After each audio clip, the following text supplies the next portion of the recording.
Bonjour tout le monde, j'espère que vous allez bien. Alors, je suis Khaldoun Besma, votre collègue étudiante en 5e année médecine, et je suis très contente de pouvoir faire avec vous aujourd'hui le cours de la schizophrénie. Tout d'abord, on va utiliser comme support le polycopier de prof, celui de P4. Je ne vais pas vous lire le polycopier, ça c'est sûr, mais ça va nous servir comme plan pour le cours. Sinon, on va essayer de se mettre un peu dans la peau d'un schizophrène. Je vais essayer de vous présenter le cours d'une manière plus ou moins simplifiée. Hakda, ça sera plus facile pour vous de le comprendre et par la suite de le retenir. À la fin de cette vidéo, on va essayer de faire ensemble un cas clinique. Bon, je sais pas si je vais associer la partie de cas clinique à cette vidéo. Là, je vais la laisser pour une autre vidéo. On verra ça par la suite. Je ne veux surtout pas que cette vidéo soit trop longue. Voilà, alors c'est parti. Commençons par des généralités sur cette maladie. Alors, la schizophrénie en arabe, c'est al-Fissam. Et c'est pas infissam shakhsiya. Infissam shakhsiya, c'est une autre maladie, c'est le trouble dissociatif de l'identité. Je vous dis ça parce que quand on a commencé le module, j'avais cette idée que voilà, la schizophrénie, c'est cette maladie où on a plusieurs personnalités, la maladie qu'on voit souvent dans les films. Et d'ailleurs, beaucoup de mes amis avaient la même idée, alors c'est pas le cas, c'est une entité à part. La schizophrénie, tout d'abord, c'est une maladie généralement chronique. Je dis bien généralement parce qu'il y a quand même des exceptions. Alors, un schizophrène, c'est un schizophrène à vie et il va devoir prendre généralement un traitement à vie. Et si jamais il arrête ce traitement, il va rechuter et sa maladie pourra évoluer. Alors, d'ailleurs, c'est ça l'intérêt d'un diagnostic précoce de cette maladie. Quand on la diagnostique précocement chez un sujet, il aura plus de chances de bien réagir au traitement et que sa maladie soit plus stabilisée. Par contre, quand on la diagnostique tardivement, il y a même le risque que cette maladie soit résistante au traitement médical et alors on aura recours aux traitements qui sont beaucoup plus agressifs et même ces traitements peuvent ne pas fonctionner, d'accord? Alors, la schizophrénie, c'est une maladie qui représente un problème de santé publique. Pourquoi? Première des choses, parce que c'est une maladie fréquente. Sa fréquence est estimée à 1% de la population générale et c'est quand même beaucoup. Et c'est une maladie aussi sous-diagnostiquée. C'est dû à quoi cette sous-estimation de la maladie et ce diagnostic? C'est dû à l'hétérogénéité des tableaux cliniques rencontrés au cours de cette maladie. Alors la maladie ne va pas se manifester de la même manière chez tous les patients. On a plusieurs tableaux cliniques. Il y a des tableaux cliniques qui sont très évocateurs, très évocateurs de la maladie. Il y a d'autres tableaux cliniques qui sont plus ou moins évocateurs. Et il y a voilà, c'est pour ça, des fois, on aura du mal à reconnaître la maladie et de la diagnostiquer. À côté de ça, on a dit qu'un schizophrène, généralement, va prendre un traitement à vie. Justement, ce traitement, c'est un traitement très coûteux, même pour une poche généreuse. Mais heureusement, le poids financier ne va pas tomber sur le malade lui-même parce que ces traitements sont remboursés. Vu que la schizophrénie est considérée comme maladie chronique, alors le traitement va être remboursé à 100% pour ces patients. Ils vont l'avoir l'assurance, la carte Chifa, etc. Mais ça n'empêche que le poids financier, ça va tomber quand même sur le gouvernement. Voilà. Alors, il y a aussi un problème chez les schizophrènes, c'est que elles sont des personnes très difficiles à intégrer dans la société. Alors, une schizophrène ou un schizophrène va avoir du mal à trouver un travail, va avoir du mal à construire des relations sociales, etc. Et suite à ça, il sera plus ou moins handicapé. Et ça va poser un problème pour la société. Voilà. Aussi, il y a un point très important que je devais évoquer d'ailleurs au premier lieu par rapport à cette maladie, c'est la question d'âge. La schizophrénie, c'est l'apanage de sujets jeunes. Elle commence généralement vers la fin de l'adolescence, voire même jusqu'aux trentaines, mais après les trentaines, l'incidence de survenue de cette maladie devient de plus en plus diminuée, elle va se diminuer avec le temps, d'accord? Alors, si jamais vous recevez une patiente, par exemple, de 70 ans avec une symptomatologie qui ressemble à celle de la schizophrénie, vous devez évoquer d'autres diagnostics au premier lieu. Mais chez la schizophrénie, généralement, elle commence à la période d'adulte jeune. Voilà. Alors, un peu d'épidémiologie. La schizophrénie touche les deux sexes d'une manière équivalente et c'est une maladie ubiquitaire. Alors, il n'y a pas une ethnie spéciale qui est plus touchée par cette maladie. On a aussi la notion de la surmortalité au sein de populations des schizophrènes. Alors, cette surmortalité est due aux plusieurs facteurs. Le premier facteur est lié à la symptomatologie propre de la maladie, cette symptomatologie qu'on va détailler un peu plus loin. Mais il n'y a pas que ça. Il y a d'autres facteurs qui font au sort qu'il y a cette surmortalité. On a première des choses, la dépression. La dépression peut être lié à la symptomatologie propre de la maladie, mais il n'y a pas que ça. Il y a généralement les schizophrènes, quand on leur annonce premièrement que voilà, monsieur, madame, vous êtes atteint ou la atteinte de cette maladie, ils ne vont pas vous croire. Pour lui, il va vous dire non, je suis ensorcelé, ou là non, les membres de ma famille veulent me faire passer pour un fou pour en avoir intérêt, etc. Alors, ils ne vont pas croire qu'ils sont vraiment malades. D'ailleurs, quand une personne ne se reconnaît pas malade, on appelle ça l'anosognosie. Et c'est un élément de mauvais pronostic parce que si une personne ne se reconnaît pas malade, est-ce qu'elle va prendre son traitement? Elle ne va pas le prendre. Et d'ailleurs, c'est une indication à l'hospitalisation. Généralement, alors quand on hospitalise le patient, on va commencer à lui prendre en charge. Il y a un traitement psychologique et il y a un traitement médicamenteux qui est dominé par les antipsychotiques. Les antipsychotiques vont agir sur la composante psychotique de la maladie. On verra par la suite c'est quoi cette composante psychotique, ne vous inquiétez pas, mais cette composante psychotique, grâce à ce traitement médicamenteux, va disparaître ou là au moins va diminuer. À un moment donné, on pourra convaincre le patient que voilà, vous êtes malade. Et quand ils se rendent compte qu'il est malade, c'est quand même une maladie dure. Surtout dans une société comme la nôtre, parce que déjà, malheureusement, une personne qui va juste voir un psychologue parce qu'elle est déprimée ou là, alors là, une personne qui présente une telle maladie. Et alors, il a le droit de se déprimer. Et la dépression, c'est la cause la plus fréquente de suicide. Voilà, alors, tellement il est déprimé, il pourra penser de mettre fin à ses jours. Et il n'y a pas que ça. On a dit qu'un schizophrène est une personne très difficile à intégrer dans la société, il ne trouvera pas de travail, il n'a pas de relations sociales. Alors c'est une personne qui va se trouver son travail, elle va rester chez elle, elle ne va pas sortir voir ses amis parce qu'à la base, elle n'a pas des amis. Et on a alors cette notion de sédentarité. Et la sédentarité, j'ai beaucoup d'autres maladies, la surcharge pondérale, les maladies cardiovasculaires, les dyslipidémies, etc.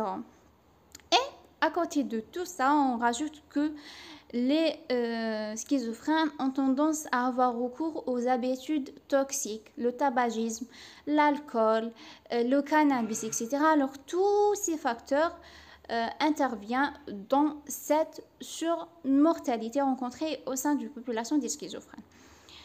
Voilà un petit mot sur l'éthiopathogénie de la schizophrénie. Alors, la physiopathologie de la schizophrénie est toujours méconnue, elle est mal comprise jusqu'à maintenant, mais ils ont pu identifier plusieurs facteurs qui peuvent être incriminés dans la genèse de cette maladie. Alors, parmi ces facteurs, on a le facteur génétique, l'hérédité. Ils ont trouvé que chez un patient une personne en général, la personne qui a un membre de famille qui présente cette maladie est plus susceptible de développer cette maladie. Ils ont même trouvé, quand ils ont fait des études, que quand un parent présente la maladie, il y a 10% de probabilité que son enfant soit aussi schizophrène, et quand les deux parents sont schizophrènes, il y a une probabilité de 40% que leur enfant soit aussi schizophrène, et c'est une probabilité quand même très élevée. À côté de ça, on a la notion des facteurs environnementaux, surtout par exemple les événements de vie difficiles durant l'enfance. Un enfant violé, un enfant maltraité est plus susceptible de développer cette maladie. On a d'autres facteurs comme certaines carences nutritionnelles, comme des infections virales contractées au cours de la grossesse, comme les antécédents de traumatisme crânien au cours de l'enfance. Il y a beaucoup d'autres facteurs. Voilà. Et on a la notion de dysfonctionnement dopaminergique. La notion de dysfonctionnement dopaminergique, c'est une notion, elle est toujours au cours du développement. Mais qu'est-ce qu'ils ont noté? Ils ont noté que en cas de la schizophrénie, on a une hyperactivité dopaminergique au niveau de la région sous-corticale du cerveau. Et cette hyperactivité dopaminergique sous-corticale est associée à la symptomatologie positive de la schizophrénie.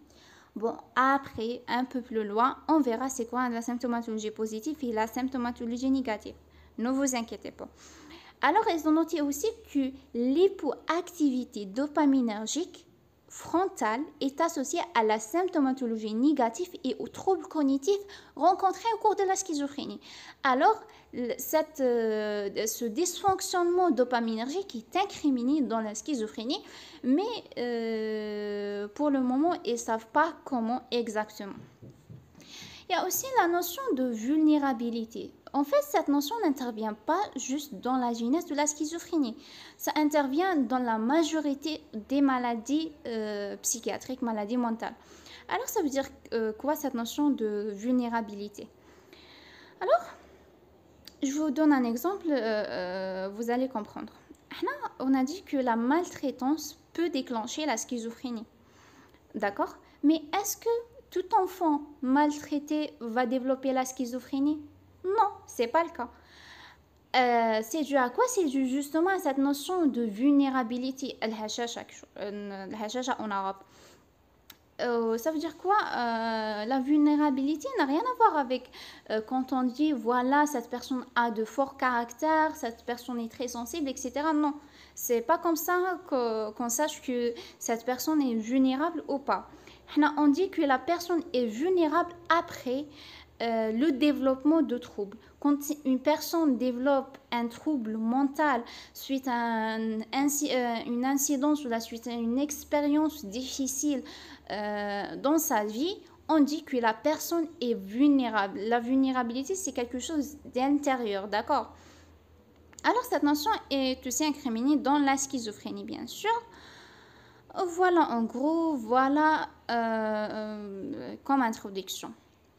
Passons maintenant à la partie la plus importante qui est la clinique. Mais avant d'entamer la clinique proprement dite de la schizophrénie, il y a certaines notions qu'on doit définir et expliquer pour mieux comprendre ce qui va venir par la suite.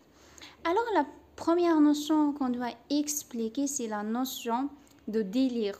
C'est quoi un délire? Là, le délire, par définition, c'est une conviction intime d'une idée ou plusieurs idées, et cette conviction est incompatible avec la réalité et elle est non accessible aux critiques et au raisonnement. Ça veut dire quoi tout ça? Alors, c'est une conviction intime, ça veut dire que la personne est convaincue de quelque chose, d'une idée. Mais cette idée est incompatible avec la réalité. Alors, cette idée, je vous donne un exemple. On a le délire mystico-religieux. Le délire mystico-religieux, c'est avec les personnes qui disent ah voilà, je suis un prophète, j'ai une mission divine, je suis le Mahdi le Muntadhar, etc. Quand une personne vient vous dire ça, est-ce que vous allez le croire? Est-ce que c'est compatible avec la réalité? Non, c'est ça. Puis il y a un deuxième cas de figure, par exemple, une personne qui vient vous dire, voilà, ma voisine veut me tuer. Bon, une voisine a le droit de vouloir tuer sa voisine. Mais le contexte est incompatible avec la réalité qui fâche. Thomas, la deuxième question que vous allez poser, comment savez-vous que votre voisine veut vous tuer? Elle va vous dire, je le sens.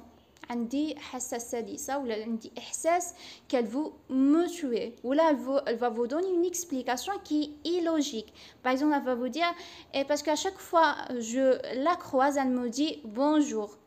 Est-ce que c'est une raison objective qui lui pousse à avoir cette idée? Non. C'est ça un délire. Et on a dit qu'il est non accessible aux critiques et au raisonnement. Ça veut dire, peu importe les explications que vous allez donner, peu importe la logique voilà, peu importe ce que vous essayez, comment vous essayez de lui faire comprendre que son idée est incompatible avec la réalité, il ne va pas vous croire. Ouais, il est profondément lié à l'aider, dialogue, d'accord? Voilà. Alors, pour les délires, on a des caractères. Chaque délire a des caractères. On a le thème de délire, le mécanisme de délire, la systématisation et l'adhérence. Pour les thèmes, on a plusieurs thèmes. Les thèmes les plus importants sont le délire de persécution. Le délire de persécution, ça veut dire quoi? Ça veut dire que la personne croit qu'une autre personne veut lui faire du mal. Comme l'exemple de la voisine qui pense que sa voisine veut la tuer. Voilà. Il y a le délire mystico-religieux, on en a déjà parlé. Il y a le délire de référence. Le délire de référence, c'est quand une personne, elle entend quelque chose dans les médias ou là, elle lit quelque chose dans les journaux, etc. Et elle se sent visée, même si avec l'article ou là, ce qu'ils ont dit dans la télé ne lui concerne pas. Elle va vous dire non, ils ont dit ça, ils vont me transmettre un message, etc. C'est ça le délire de référence. Voilà, on a le délire d'ensorcellement. Le délire d'ensorcellement, c'est tout simplement qu'une personne collègue, voilà, cette personne a des sihor. Voilà, il y a d'autres types, on va les croiser quand on fera la clinique de la schizophrénie. Ils sont ça, les thèmes les plus importants à connaître. Après, pour le mécanisme, il y a le mécanisme interprétatif. On a le mécanisme intuitif et on a le mécanisme hallucinatoire. Alors, pour le mécanisme interprétatif, c'est quand il y a quelque chose qui va être mal interprété par la personne, voilà, et va être la source de son délire. Par exemple, je vous donne un exemple. Par exemple, un délire d'ensorcellement, une personne sa mère حبت لها السحر تقول لكم هكذا ma mère حبت دير لي السحر تقول لها comment vous l'avez su واش راح تقول لكم parce que l'autre fois quand elle m'a donné la nourriture ou كليت j'avais des nausées et en réalité elle avait vraiment des nausées mais ces nausées n'ont rien à voir avec ce qu'elle a mangé ou la capable ils ont un rapport avec ce qu'elle a mangé mais ils n'ont rien à voir avec suhour mais il les a interprétés de telle façon. Voilà. Un autre exemple, l'exemple de la voisine qui قالت لكم elle veut me tuer. قلت لها pourquoi قالت لكم parce qu'elle me dit bonjour chaque fois je la croise. Elle a interprété le bonjour de sa voisine d'une façon erronée. C'est ça le mécanisme interprétatif. Bon, une chose à préciser, la notion de délire, c'est pas une notion propre à la schizophrénie. La notion de délire est présente dans toutes les maladies qui sont appelées psychoses. D'accord? Il y a les psychoses chroniques, il y a les troubles bipolaires aussi, il y a la schizophrénie, il y a la bouffie délirante aiguë, il y a plusieurs types de psychoses, d'accord? Voilà, on a parlé de mécanismes interprétatifs. Après, on a le mécanisme intuitif. On va reprendre les mêmes exemples. On dit que la voisine, les قالت comme que ma voisine veut me tuer.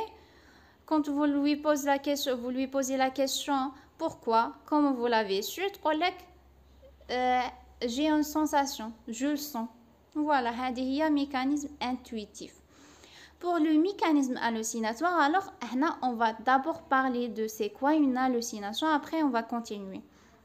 L'hallucination, c'est une perception sensorielle de quelque chose qui n'existe pas. Les hallucinations, on a les hallucinations auditives, on a les hallucinations visuelles, on a les hallucinations gustatives, olfactives, tactiles. Voilà, les hallucinations sont en rapport avec les 5 sens. Alors, des exemples pour les hallucinations. Les hallucinations auditives, par exemple de la schizophrénie, on a surtout les hallucinations dites acoustico-verbales. Alors, la personne va entendre des voix, entendre une personne, carrément une personne qui est en train de lui parler. Voilà. Et il pourra même avoir des conversations avec cette personne. Pour les hallucinations visuelles, elle pourra voir une personne, un animal, des ombres, كل Il y a aussi voilà, les hallucinations tactiles. Elle va ressentir quelque chose où là, quelqu'un est en train de lui toucher, etc. pour les autres types. Mais surtout le type d'hallucination qui est plus fréquent au cours de la schizophrénie, c'est les hallucinations acoustico-verbales. C'est à peu près 70% des hallucinations. Revenons maintenant au délire. On a dit un délire, un mécanisme hallucinatoire. Ça veut dire quoi? On va reprendre notre exemple.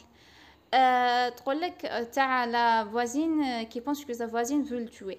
Alors, quand vous lui posez la question كيفاش عرفتي, هي كيفاش عرفت parce que هذاك le son, هذيك la personne avec laquelle elle parle قالت لها votre voisine حابة تقتلك. Voilà, c'est ça. هذه هي le mécanisme hallucinatoire. Voilà, après, donc, pour les hallucinations, on a cité plusieurs types. J'ai oublié de vous citer le type, les hallucinations intrapsychiques. Pour les hallucinations intrapsychiques, c'est quand la personne veut dire que j'entends des voix, mais des voix qui viennent de l'extérieur. Les voix sont à l'intérieur de ma tête. Donc, des hallucinations intrapsychiques. Voilà, on a expliqué ce qu'est un délire, ce qu'est des hallucinations. Maintenant, c'est quoi une psychose? Une psychose, c'est une maladie mentale caractérisée justement par la présence des délires et des hallucinations. C'est une maladie caractérisée par la rupture avec la réalité. Voilà, comme la schizophrénie, comme le délire chronique et tout.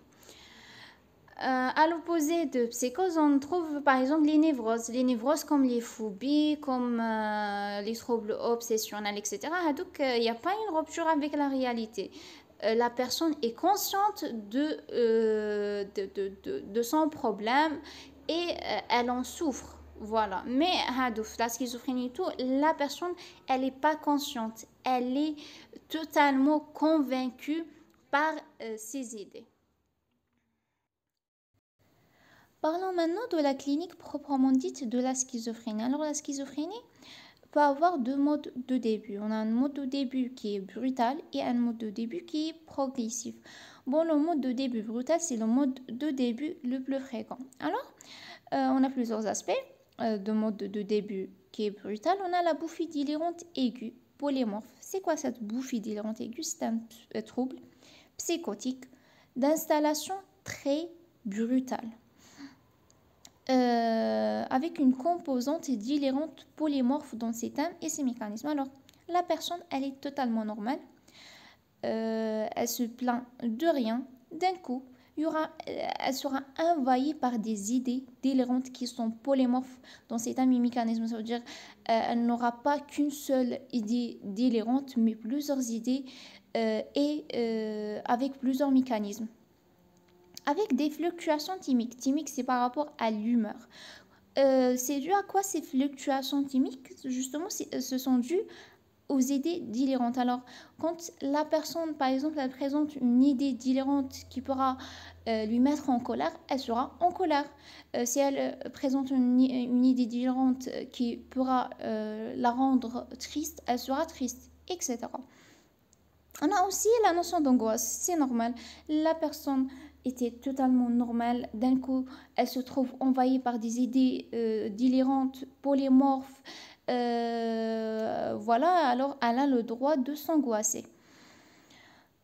Après, on a la notion de manie ou dépression. D'abord, c'est quoi la manie, c'est quoi la dépression? Bon, là, dans la vie quotidienne, on utilise vaguement ce mot de dépression. Voilà, je suis déprimée, etc. Mais et en général, on n'est pas vraiment déprimé parce que la dépression en elle-même, c'est une maladie qui nécessite une prise en charge, qui nécessite un suivi psychologique et même des fois un traitement médicamenteux. Alors, imaginez que on a un intervalle. Cet intervalle, c'est l'intervalle de l'humeur normale. Cet intervalle est compris entre -2 et +2. Alors, quand une personne normale, elle est au fond, elle est très triste, on dit qu'elle est à -2. Et quand elle est très heureuse, elle est à +2. D'accord? Quand on parle de la dépression, ça veut dire la personne, quand elle est triste, elle n'est pas à -2. Elle est bien en dessous. Alors, elle est soit en -3, -4, -5, etc. Et pour la manie, c'est le contraire. Une personne maniaque, ça veut dire qu'elle est très heureuse, en bonne humeur, mais pas à +2. ماشي ما راهيش dans l'intervalle normal de l'humeur normale. Elle est à +3, +4, +5. C'est ça. Puis, on a cette notion d'asyntonie. Tout d'abord, c'est quoi l'asyntonie? Syntonie 101.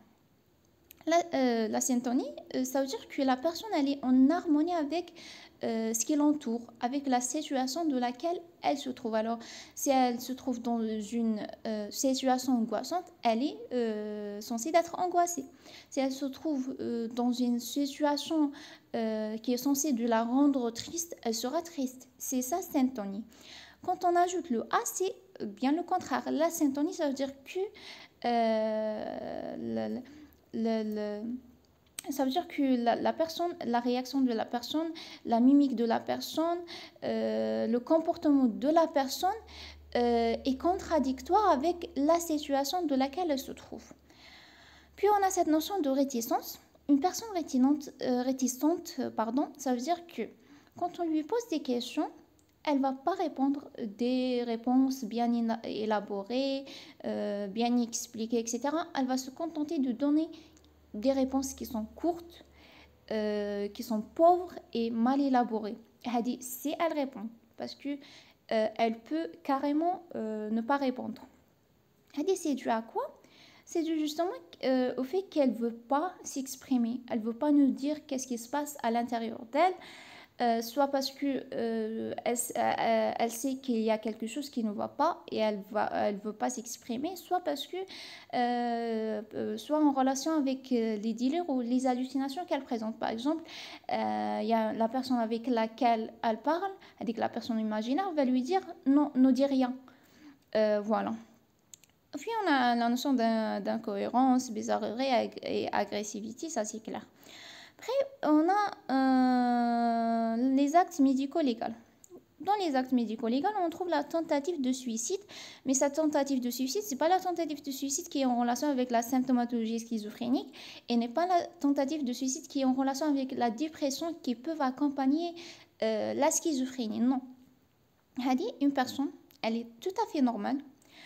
Elle a un bon statut financier, elle a une belle famille, etc.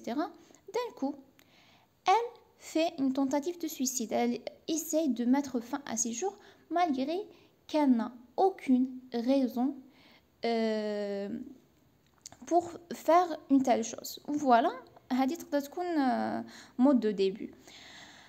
Voilà les fugues. Les fugues, ça veut dire quoi? Ça veut dire qu'une personne, d'un coup, elle va reprendre conscience, ou là, elle va se réveiller pour se trouver dans un endroit, mais le truc c'est qu'elle se souvient plus comment elle s'est arrivée à cet endroit.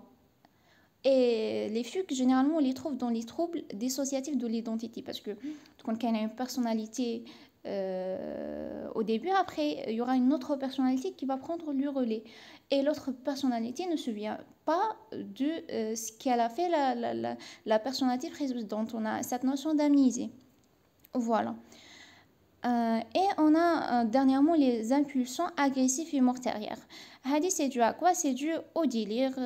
La personne peut se sentir persécutée, possessionnée ou là ensorcelée par quelqu'un. Alors elle sera agressive vis-à-vis à cette personne. Pour le début progressif, en général, c'est très difficile de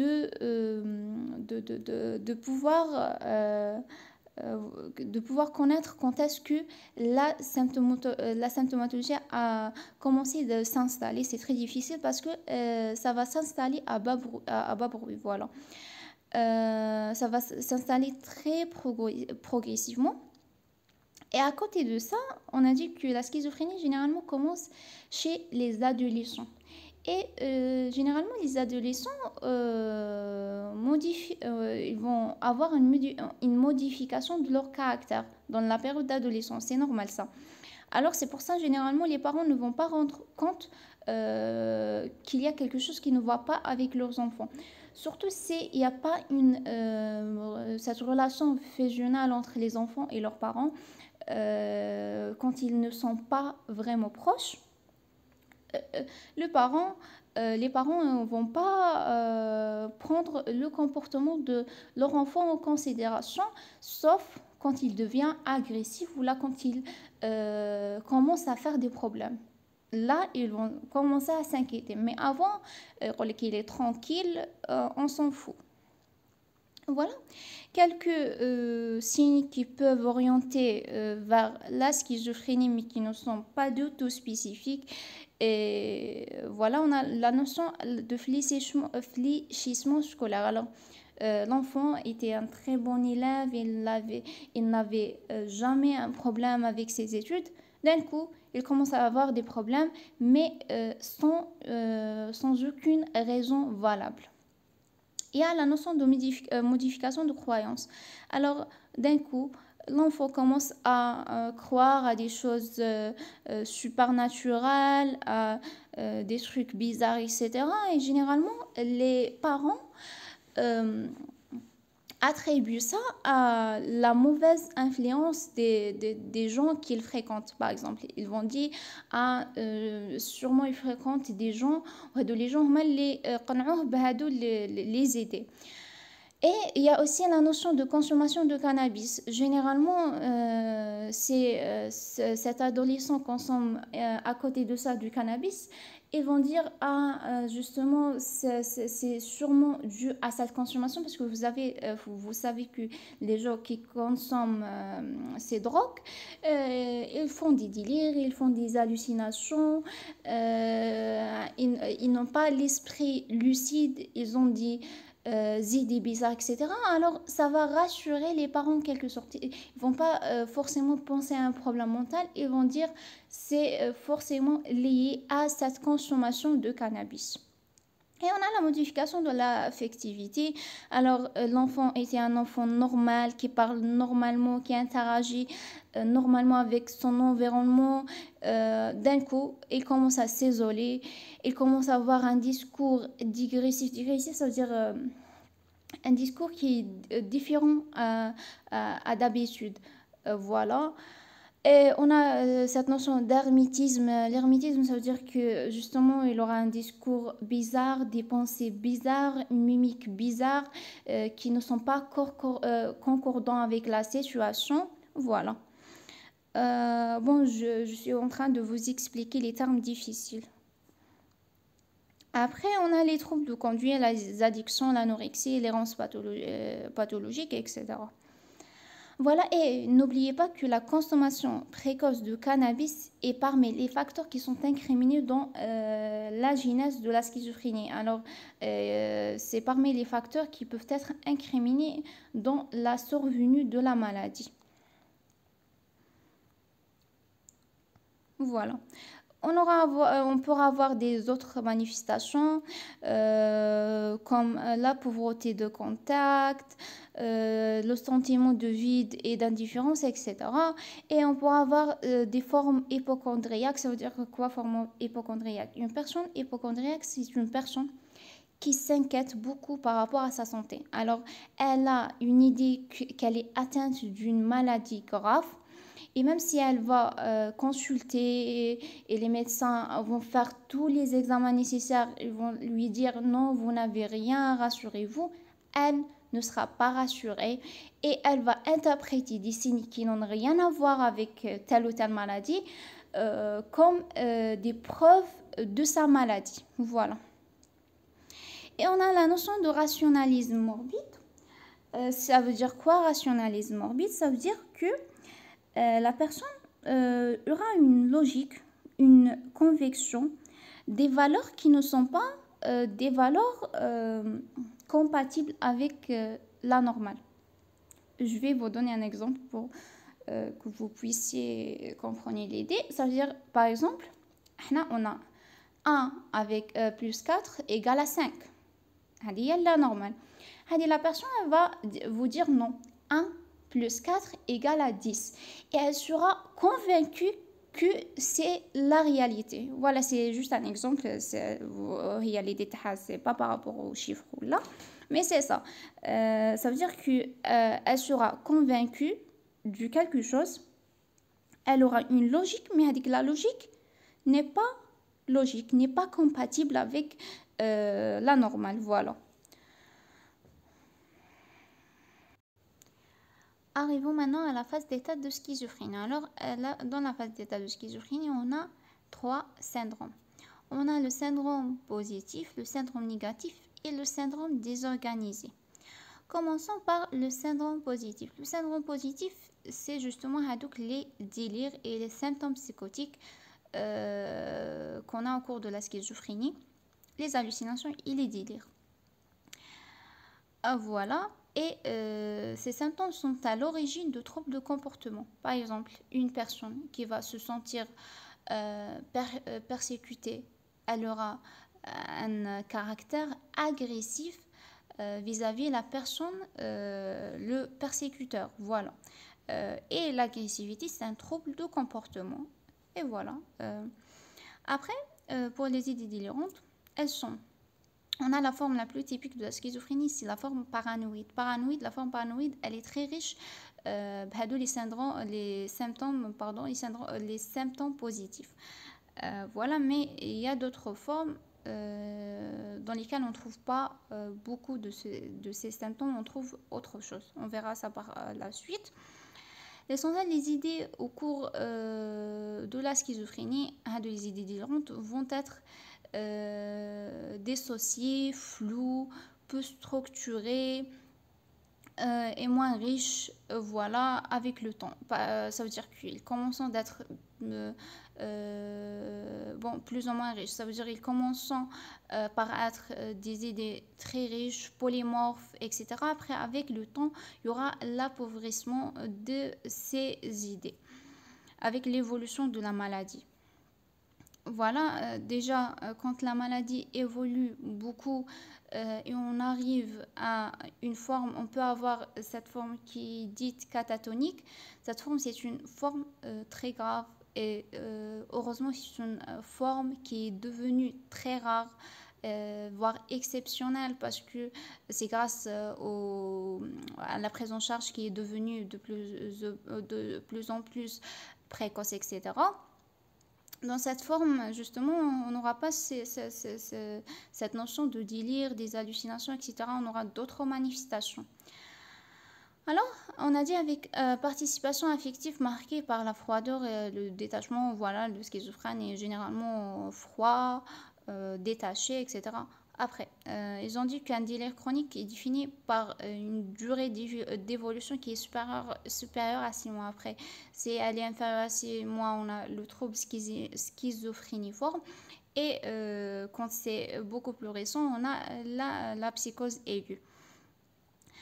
Voilà, le mode d'apparition peut être brutal au cours de la bouffée d'hydrant aigu, mais peut être d'installation subaiguë. Et c'est le cas le plus fréquent. On a plusieurs thèmes. Le thème de persécution, on en a déjà parlé. On a le syndrome d'influence. Dans le syndrome d'influence, la personne, elle est convaincue qu'elle est possédée par une force, que ses actes et ses paroles et ses idées ne sont pas propres à elle, mais sont issus d'une force qui est en train de la contrôler. Voilà. Le syndrome de référence, on en a déjà parlé. On a le syndrome de dépersonnalisation et déréalisation. Alors, on a quoi dans ce syndrome? On a la dysmorphophobie. La dysmorphophobie n'est pas une manifestation propre à la schizophrénie. On peut la trouver dans d'autres maladies, notamment dans l'anorexie mentale. Alors, c'est quoi le concept de la dysmorphophobie? C'est que la personne elle aura une mauvaise perception de soi. Elle va sentir que son corps est bizarre. Elle pourra même imaginer que, par exemple, ses oreilles sont devenues plus grandes, son nez est devenu plus grand, etc. Voilà. Et on a ce qu'on appelle le signe de miroir. Le signe de miroir, c'est quand la personne passe beaucoup de temps devant la miroir, justement parce qu'elle se sent bizarre, elle se voit bizarrement. On a la notion de dépersonnalisation. C'est en gros, la personne se sent détachée de son corps. Elle sera comme voilà, quelqu'un, le patient va sentir comme s'il est un observateur de son propre corps. Voilà. Comme si le corps ne lui appartient plus. Et on a la notion de déréalisation. Dans la déréalisation, la personne se sent détachée de l'environnement et non pas de son corps. Voilà, déjà, cette notion me rappelle un patient qu'on a vu quand j'étais dans le stage de neuro. C'était un jeune bachelier de 17 ans qui est venu avec sa mère. Ses parents sont divorcés. Chacun a refait sa vie de sa part. L'essentiel, c'était quoi son histoire? Une fois, il est allé visiter son papa. Le papa et son petit frère le manège. Et il y avait un jeu. Il avait peur. Voilà, son père قال له كيفاش ton petit frère il n'a pas peur وانت خايف alors طلعوا بالسيف. Et c'est comme ça que sa symptomatologie s'est déclenchée. Après qu'il طلعوا بالسيف, dès que le jeu a commencé de tourner, elle nous a dit هكذا بهذه la phrase حسيت روحي انفصلت على العالم الخارجي. Et c'est ça, c'est la déréalisation. Après cette incidence, il a commencé à présenter les signes de la schizophrénie. Il avait un délire de persécution. Sa mère nous a raconté qu'il a ce problème avec, à chaque fois il voit une personne en train de lui regarder, يقول لها هذه la personne اللي تحسد فيا, هذه la personne اللي حابة دير لي هكذا. Voilà. D'ailleurs, il était orienté en psychiatrie. Voilà les mécanismes, on a plusieurs, on a dit intuitif, imaginatif, interprétatif et hallucinatoire, on en a déjà parlé. Et il y a cette notion de l'automatisme mental. Alors, c'est quoi cette notion de l'automatisme mental? Alors, on a dit que la personne pourra avoir une personne imaginaire avec laquelle elle parle, ou là des sons, un son qui lui parle. Voilà. Des fois, on dit que la personne imaginaire avec laquelle elle parle lui donne des ordres.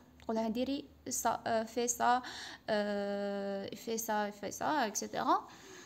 Et l'automatisme mental, on dit que On a une forme, une schizophrénie avec automatisme mental quand la personne applique la personne imaginaire. Par contre, si elle ne s'obéit pas, on dit que c'est son automatisme mental. On doit toujours mentionner cette notion d'automatisme mental, si elle est présente ou pas. La systématisation, voilà, on a dit que le délire en cas de schizophrénie est flou et il est non systématisé. Ça veut dire qu'il n'est pas logique, il n'y a pas vraiment une relation entre les délires, parce que le délire en cas de schizophrénie, surtout dans la forme la plus fréquente qui est paranoïde, est un délire, on a dit, riche, polymorphe. On a plusieurs thèmes avec plusieurs mécanismes. Ces thèmes et ces mécanismes ne sont pas vraiment liés, voilà. L'adhésion, le plus souvent, est totale. C'est quoi l'adhésion? Ça veut dire que la personne est profondément convaincue de trucs, de délire, des hallucinations et tout. Elle ne doute de rien. Pour elle, la personne avec laquelle elle parle, elle est réelle. Les images qu'elle est en train de voir sont réelles. Les idées, donc les idées qui sont incompatibles avec la réalité et la logique, pour elle, sont réelles. Voilà. Alors, elle est profondément convaincue les idées ديالها.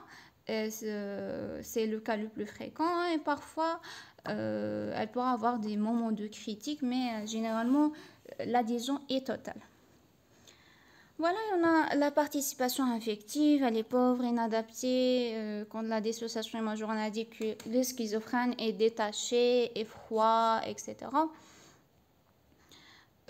Parfois intense dans les schizophrénies à forte composante chimique. Quand on a des troubles d'humeur associés qui sont très présentes, on pourra avoir une participation affective très présente, mais en généralement, elle est pauvre. Le schizophrène, voilà, il ne montre pas vraiment ses sentiments, etc. Après, on a la notion des hallucinations. Les hallucinations, on a dit qu'elles sont généralement psychosensorielles, surtout auditives, en particulier acoustico-verbales. Alors, la personne, généralement, elle entend des personnes en train de lui parler. Et psychique, ça veut dire que c'est la même chose. Elle entend des personnes qui sont en train de lui parler, mais à l'intérieur de sa tête. Acoustico-verbal, ça veut dire que le son vient de l'extérieur. Mais les autres types d'hallucinations sont possibles. On peut avoir des hallucinations visuelles, des hallucinations synesthésiques. Synesthésiques, ça veut dire qu'ils sont en rapport avec la sensibilité intérieure. La personne va ressentir qu'il y a une partie de son corps qui est bizarre. Voilà. On peut avoir aussi des hallucinations olfactives, tactiles et gustatives, mais qui ne sont pas vraiment fréquentes en cas de schizophrénie. Et on a dit que la personne schizophrène, chez la personne schizophrène, on pourra avoir cette notion de réticence. Alors, la personne ne va pas s'exprimer, elle ne va pas nous dire ce qui se passe avec elle, mais il y a des trucs qui peuvent nous dire que voilà, cette personne elle présente des hallucinations. Ces trucs sont, par exemple, elle va faire des expressions de peur, d'amusement et de surprise non justifiées. Elle va avoir des conversations à haute voix avec des interlocuteurs qui sont invisibles. Elle va avoir des comportements pour éviter justement le son qu'elle est en train d'entendre. Alors, elle va régler la musique à haute voix, elle va régler le son de la télévision à haute voix. C'est ça, tout ça peut nous orienter vers les hallucinations, parce que ce sont des comportements hallucinatoires. Voilà, alors on souhaite récapituler un peu. On a dit que la symptomatologie positive, c'est la symptomatologie dominante en cas de troubles de schizophrénie paranoïde, de la forme paranoïde. On a dit que le délire au sein de cette forme, il est polymorphe. Alors, on aura plusieurs thèmes et plusieurs mécanismes qui vont être présents au même temps, avec une systématisation médiocre. Alors les idées délirantes vont être floues, mal systématisées, qui ne sont pas vraiment liées et qui sont très loin de la logique. On a dit que les thèmes les plus fréquents, c'est le thème de persécution, de référence et d'influence. Et pour les hallucinations, on a dit que les hallucinations sont surtout des hallucinations acoustico-verbales avec la présence des comportements hallucinatoires qui peuvent nous orienter vers justement la présence de ces hallucinations. Alors pour la notion de la symptomatologie négative, en fait on en a parlé vaguement. C'est quoi cette notion de symptômes négatifs? C'est le fait que le schizophrène présente cette notion de pauvreté d'expression et de discours, de pauvreté de la mimique, cette notion de froideur, etc. C'est ça la symptomatologie négative. Alors on trouve la notion de l'émotion ou des affects qui veut dire qu'il n'y a pas vraiment des changements d'expression avec la situation ou là avec le changement de contenu de discours. La personne paraît détachée, indifférente vis-à-vis de ce qui se passe autour d'elle et dans cette impression de froideur. On a la notion de l'anidonie. L'anidonie, c'est quoi? L'anidonie, par définition, c'est la perte d'intérêt vis-à-vis des activités qui sont dans l'état normal, qui peuvent donner plaisir aux gens à l'état normal. Voilà, elle va perdre l'intérêt par rapport à ces activités, elle voudra plus sortir, elle voudra plus faire ces activités qui peuvent faire plaisir à une personne normale. La sociabilité, c'est le fait que la personne schizophrène a tendance de s'isoler, elle n'a pas d'intérêt vraiment pour construire des relations sociales, etc. Et cette tendance d'isolement va devenir de plus en plus importante avec l'évolution de la maladie.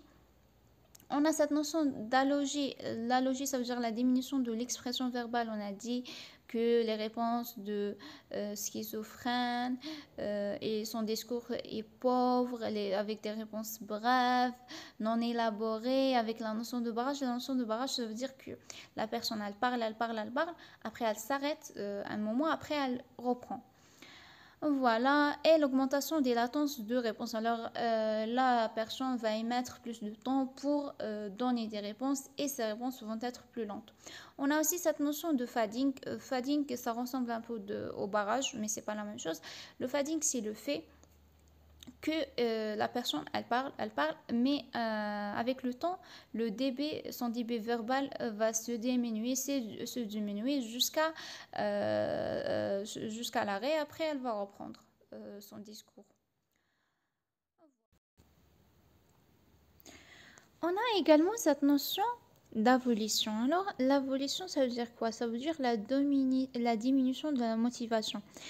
Ça veut dire quoi? Ça veut dire que le sujet sera incapable à prendre des initiatives, incapable à prendre des actions. Il y aura la notion de cette réduction de l'activité, voire une sédentarité.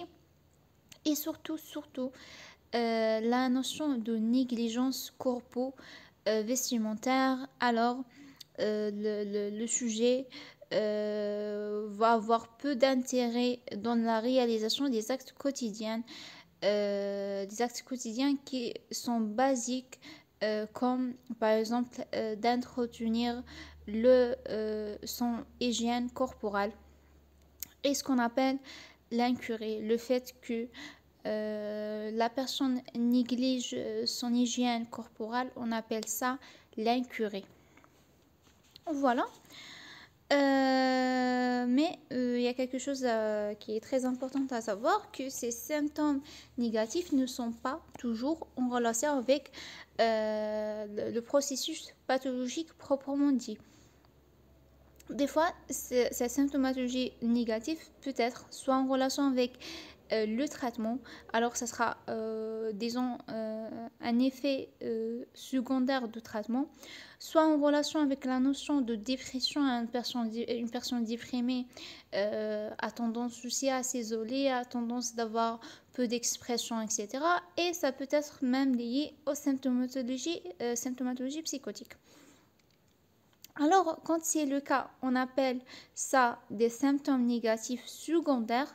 Et quand ce n'est pas le cas et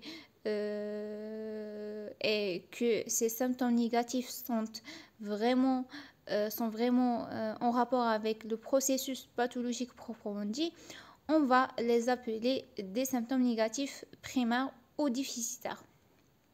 Alors la différence, c'est que, par exemple, si ces symptômes sont issus de la dépression, ils vont disparaître si on traite la dépression. Par contre, ces symptômes sont vraiment en rapport avec le processus pathologique proprement dit. Ils vont être plus durables et vont persister plus longtemps. Voilà. Après, on a la notion de désorganisation ou le syndrome désorganisé. Dans le syndrome désorganisé, on a trois volets. On a le discours désorganisé, les affects inappropriés et le comportement désorganisé. Pour le discours désorganisé, on aura un discours qui est incompréhensible, un enchaînement des idées qui est perturbé, avec des idées qui sont mal associées, floues. On a la notion de coq à l'âne. Coq à l'âne, ça veut dire que la personne va sauter d'une idée à l'autre. Voilà.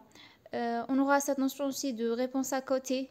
Ça veut dire quand on pose une question à la personne, elle va répondre une réponse qui n'a rien à voir avec la question qu'on a posée. On aura un discours incohérent, etc. Pour les affects inappropriés, ça veut dire que les expressions qui vont être présentées par le patient ne seront pas compatibles avec la situation dans laquelle il se trouve. On aura des pleurs et des rires dans des moments inappropriés, des rires émotivés, une colère ou là, un désespoir non motivé, etc. Et pour le comportement désorganisé, on aura un comportement qui est mal dirigé, sans but. On pourra avoir une hyperactivité motrice, une stéréotypée gestuelle. Ça se manifeste comment? Je vais vous donner un exemple. Ça veut dire que la personne aura une action qu'elle aura tendance à répéter. Cette action est la même chez la même personne, mais elle est différente d'une personne à l'autre. Par exemple, une personne qui va toucher son front chaque 2 minutes. Chaque 2 minutes, elle touche son front. Ça c'est un exemple d'une stéréotypée gestuelle. Voilà. On peut avoir même des comportements bizarres comme la collection des objets. On pourra avoir des conduites sexuelles inattendues, la notion de désinhibition. Je pense que vous en avez déjà entendu parler, parce que cette notion, on a déjà abordé en neuro l'année passée. Quand on a un syndrome frontal, on a cette notion de désinhibition. Ça veut dire que la personne ne sera plus capable de se contrôler. Elle va faire des actions, elle va dire des gros mots, des trucs qui ne sont pas appropriés. Voilà, c'est ça. C'est ça, en gros, un comportement désorganisé. Et on a également cette notion d'agressivité, hostilité, imprévisible, qui sont considérées aussi comme troubles de comportement. Alors, il y a quelques termes à expliquer. On a dit les sauts du coq à l'âne. Ça veut dire, on en a déjà parlé. Ça veut dire que la personne passe d'un sujet à l'autre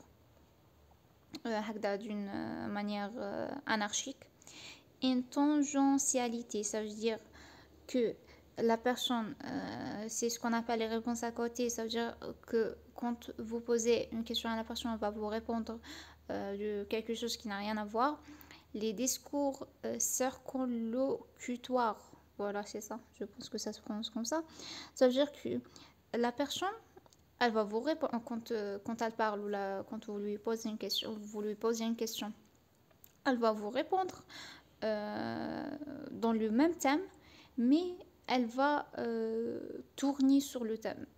C'est comme on dit en arabe, elle va pas entrer dans le vif du sujet, elle va tourner autour du sujet. La logorie, c'est le fait de parler beaucoup. Voilà. On peut avoir d'autres symptômes chez les schizophrènes qui ne sont pas classés. On a la notion de la dépression, on en a déjà parlé. On a dit que la dépression est assez fréquente au sein de la population des schizophrènes. Comme conséquence de cette dépression, on a surtout les tentatives de suicide.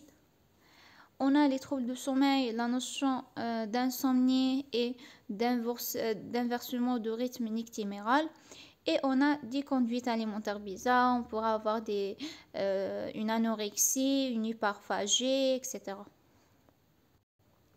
Et pour poser le diagnostic positif de la schizophrénie, il suffit d'avoir l'association de symptômes, l'association de ces syndromes, le syndrome désorganisé, syndrome positif et syndrome négatif. On n'a pas besoin d'avoir tous les signes, voilà. Et il faut que ces signes évoluent sur une durée supérieure à 6 mois, avec bien sûr un retentissement sur le fonctionnement individuel, mais tout ça après l'élimination de tout diagnostic différentiel, notamment organique, parce que généralement les maladies organiques sont plus ou moins curables. Voilà. Pour les formes cliniques de la schizophrénie, on ne va pas trop tarder là-dessus. Première des choses parce que c'est une partie qui n'est pas très importante maintenant. Ce qui est d'actualité, c'est les critères DSM-5 et non pas les formes. On ne parle plus de schizophrénie paranoïde ou catatonique ou une autre forme. On parle de critères DSM-5 de diagnostic. Voilà, alors je vais vous parler de la forme la plus fréquente, c'est la forme paranoïde. C'est la forme la plus fréquente. Le début est souvent brutal, avec une prédominance de délire. On a dit qu'on aura un délire polymorphe, polythématique avec plusieurs mécanismes, voilà, avec un syndrome dissociatif au second plan. Le syndrome dissociatif, c'est le syndrome désorganisé, voilà. Et on a la composante thymique qui est très importante dans cette forme et la notion de l'automatisme mental. Alors le patient va obéir aux ordres de la personne avec laquelle il parle, avec la personne imaginaire. Voilà. Et l'évolution, ça peut être soit épisodique, soit avec des rémissions, ou soit épisodique avec des rémissions, pardon, soit d'une manière chronique. Après, on a la forme catatonique. La forme catatonique, c'est une forme dans laquelle la personne peut maintenir une attitude pendant des heures. C'est une forme dans laquelle on trouve la prédominance de symptômes négatifs et c'est une forme extrêmement grave, mais heureusement, c'est une forme très rare. Et généralement, elle est résistante aux traitements médicamenteux, alors on aura l'indication de traitement par électroconvulsivothérapie. La thérapie d'habitude on la voit dans les films, donc les jouets, les chocs électriques dans la tête, voilà. Sinon, pour les autres formes, personnellement, je n'en ai jamais entendu parler, ni dans le cours, ni dans l'OTD, ni au TP. Au moins, dans ma période, voilà, Anna, P2. Alors, on a dit que avant de poser le diagnostic de la schizophrénie, il faut éliminer toute cause qui peut être qui peut donner un tableau clinique qui ressemble à celui de la schizophrénie. Surtout les causes organiques et les causes toxiques qui peuvent être réversibles et curables. Alors, pour les causes organiques, on a les causes neurologiques, comme par exemple le traumatisme crânien. Bon, ce qui va vous orienter dans les diagnostics différentiels, c'est le contexte clinique et la symptomatologie associée à la symptomatologie psychotique. Alors, pour les causes neurologiques, on a dit le traumatisme crânien. Pour le traumatisme crânien, ce qui va vous orienter, c'est la notion de traumatisme à l'anamnèse associée à la notion de signe de focalisation à l'examen neurologique. Pour les tumeurs cérébrales, vous aurez aussi cette notion de focalisation associée au signe d'hypertension intracrânienne, parce que vous savez que la boîte crânienne, elle n'est pas extensible, alors une tumeur va causer l'HIC. L'épilepsie temporale, ce qui va vous orienter dans ce cas, c'est que les idées délirantes vont survenir d'une manière paroxystique. Et il y a peu de symptômes négatifs. Voilà. Pour les pathologies endocriniennes, on a les dysthyroïdés peuvent donner des tableaux délirants et hallucinatoires, mais ce qui va vous orienter, ce sont les autres signes de dysfonctionnement thyroïdien associé au bilan thyroïdien qui va être perturbé. On a aussi l'insuffisance hypophysaire, c'est idem, et les maladies systémiques, c'est idem, comme le lupus érythémateux systémique. On va trouver des signes extraneurologiques, un syndrome inflammatoire et les auto-anticorps spécifiques qui vont redresser le diagnostic. Et pour les causes toxiques et médicamenteuses, vous les aurez soit dans l'interrogatoire, soit vous dosez les substances toxiques dans le sang de votre patient. On a la consommation de l'alcool, de cannabis, de drogues psychodysleptiques peut causer des délires et des hallucinations. Et également la consommation des corticoïdes de bromocriptine. Le bromocriptine, c'est un agoniste dopaminergique et les antiparkinsoniens peuvent également donner des tableaux psychotiques. Voilà. Les causes psychiatriques, on a les troubles de l'humeur. Alors, comment vous allez trancher? C'est pas toujours évident de trancher, mais ce qui va vous aider à trancher, c'est le fait que la symptomatologie psychotique ne survient que en association avec la symptomatologie thymique. Alors, quand le patient présente une symptomatologie thymique, des troubles d'humeur, soit la manie, soit la dépression, vous aurez cette symptomatologie psychotique associée. Après, dès que la symptomatologie thymique va se stabiliser, on aura la disparition de cette composante psychotique. On a les troubles schizoaffectifs. Dans ce cas-là, c'est vrai que les troubles psychotiques vont persister, mais ils ne vont pas être d'intensité très importante et on aura les troubles thymiques qui vont être en premier plan et qui vont durer plus longtemps. Et puis, on a le trouble délirant ou délire chronique, etc. C'est un trouble qui est caractérisé par un début plus tardif, avec absence de signes de désorganisation et d'hallucination. Alors, on n'aura que la notion de délire qui va être plus systématisée que le délire rencontré en cas de schizophrénie, avec des idées moins floues, etc. On a les troubles névrotiques, comme la crise d'hystérie, les phobies, etc. Ils peuvent avoir des troubles psychotiques associés. Voilà. Et on a les troubles de personnalité comme la personnalité schizotypique. Alors, la personnalité schizotypique, c'est une personnalité caractérisée par justement la personne préfère l'isolement, préfère de ne pas avoir des contacts avec les gens, de ne pas avoir des relations sociales, etc. Et ça peut être confondu avec la schizophrénie. Pour l'évolution, elle n'est pas très facile à prédire en fait. Elle est liée aux plusieurs facteurs, le facteur psychologique, le facteur social, la prise en charge précoce, la réponse au traitement, etc. Alors on pourra avoir plusieurs modes d'évolution. Ça peut évoluer vers la guérison totale, mais c'est vraiment assez rare.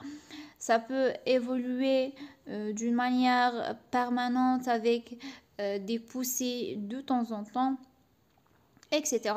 Voilà.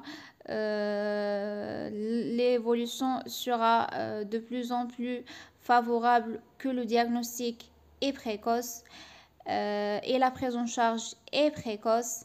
Par ailleurs, on a toujours cette notion de surmortalité, surtout liée au suicide, qui peut être soit secondaire à la dépression, comme on a déjà dit, soit aux symptomatologies psychotiques. Ça veut dire que la personne, par exemple, on a cette notion de l'automatisme mental. On a la personne qui hallucine, qui parle avec une personne imaginaire. Cette personne va lui dire, va aller suicider, aller faire ça, etc. Et elle va subir aux ordres de cette voix. Voilà. Sinon, on a la notion des habitudes toxiques qui est aussi liée à sa surmortalité, et la notion de sédentarité. Tout ça, on l'a déjà détaillé au début. Alors, un petit mot sur les comorbidités. L'idée, en gros, c'est qu'il y a certaines maladies dont la fréquence et même la gravité devient plus importante chez un schizophrène. Ces maladies, parmi ces maladies, il y a des maladies qui sont des maladies somatiques et d'autres maladies qui sont des maladies psychiatriques. Et c'est dû à quoi? C'est dû aux plusieurs facteurs. On a le facteur de traitement médicamenteux, les antipsychotiques qui présentent leurs propres effets secondaires. On a la notion des habitudes toxiques et cette notion de sédentarité et mauvaise hygiène de vie qu'on trouve chez les schizophrènes. Alors tout ça fait au sort que ces maladies auront une prévalence plus augmentée au sein de la population des schizophrènes. Et toutes ces comorbidités vont entraîner vont aggraver le pronostic de la maladie, parce qu'il y aura plusieurs traitements à prendre, alors il y aura plusieurs effets indésirables, voilà. Il y aura même cette notion de diminution de l'observance, puisqu'on dit toujours que quand le patient a de plusieurs médicaments à prendre, il ne va pas prendre son traitement correctement, pardon. Voilà, et suite à ça, on aura une diminution de la qualité de vie et bien sûr augmentation du risque de la mort.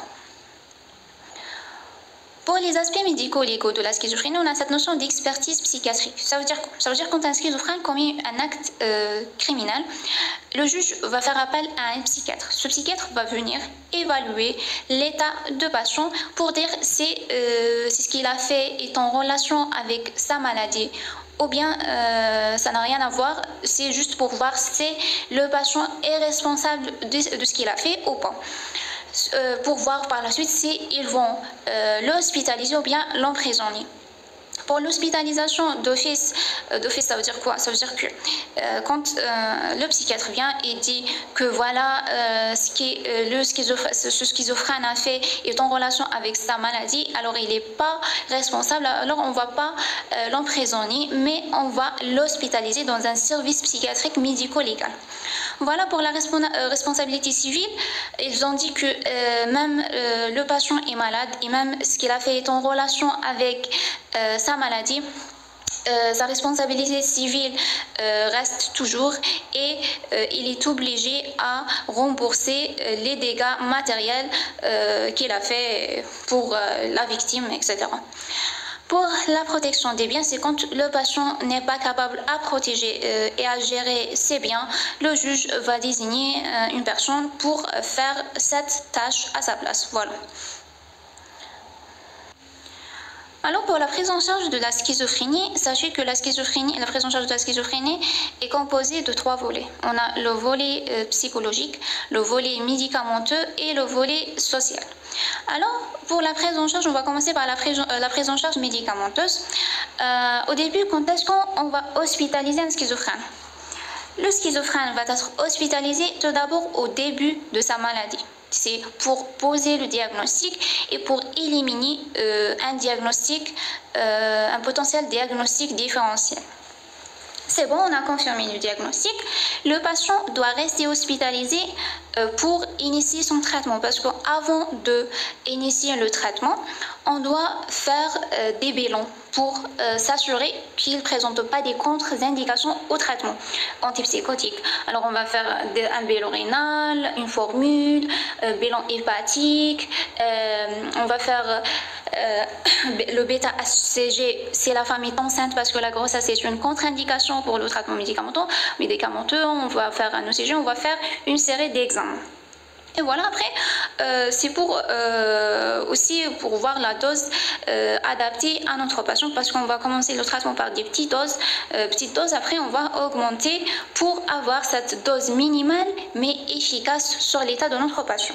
Et aussi, quand est-ce qu'on peut aussi l'hospitaliser, c'est en cas de crise, où là quand il devient agressif, soit envers les autres, soit envers lui-même, ça veut dire capable, par exemple, quand il fait une tentative de suicide. Voilà, c'est ça en gros les indications de l'hospitalisation.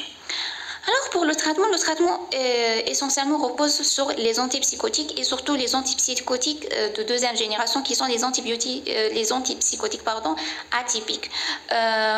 Pourquoi ce sont la classe la plus utilisée? Parce que tout simplement c'est la classe la mieux tolérée par les patients. Parce qu'on a 3 générations des antipsychotiques. On a la première génération, deuxième génération qui est les antipsychotiques atypiques et la 3e génération. Voilà, alors on va commencer, on va commencer le traitement après avoir fait tous les examens complémentaires nécessaires pour s'assurer qu'il n'y a pas une contre-indication. Voilà, et on va essayer de donner une dose, on a dit la dose minimale efficace, et on va essayer d'utiliser une monothérapie. Voilà. Et on va bien sûr surveiller l'efficacité et les effets indésirables probables de traitement. Après, s'il y a par exemple cette notion de mauvaise observance de traitement, on peut utiliser à la place des antipsychotiques atypiques les antipsychotiques injectables à libération prolongée. Voilà, neuroleptiques et antipsychotiques, c'est la même chose. Voilà, et il y a par exemple une résistance par rapport au premier traitement, le traitement de première ligne qu'on donne à notre patient. On peut utiliser une autre classe des antipsychotiques, mais il y aura l'échec des 2 classes différentes des antipsychotiques. Alors on va passer à ce qu'on appelle l'électroconvulsivothérapie. Voilà, cette électroconvulsivothérapie, comme on a déjà dit, c'est utilisé quand on utilise 2 classes de neuroleptiques qui ne seront pas efficaces, mais aussi en cas d'intolérance ou là en cas de contre-indication aux neuroleptiques, par exemple la grossesse.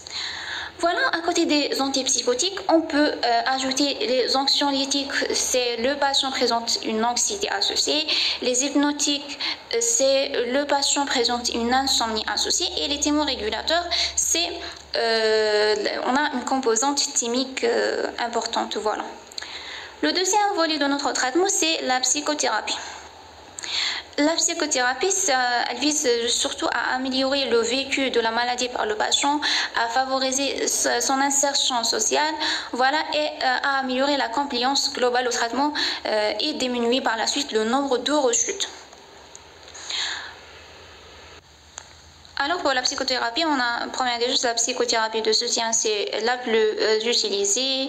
Elle vise, comme son nom l'indique, à soutenir le patient, à lui donner des conseils, à jouer le rôle de médiateur entre le patient et les membres de sa famille pour qu'ils comprennent mieux sa maladie et savoir comment réagir par rapport à sa maladie, etc. On a aussi la thérapie comportementale et cognitive. C'est surtout pour éduquer le patient par rapport à sa maladie et par rapport à son traitement, etc. On a la psychothérapie familiale, c'est pour les familles, c'est la même chose pour faire apprendre aux familles comment ils sont censés de réagir et de se comporter avec le patient qui est considéré comme un membre de leur famille. Voilà. Alors, le dernier volet de notre prise en charge, on a la sociothérapie. La sociothérapie, son but, c'est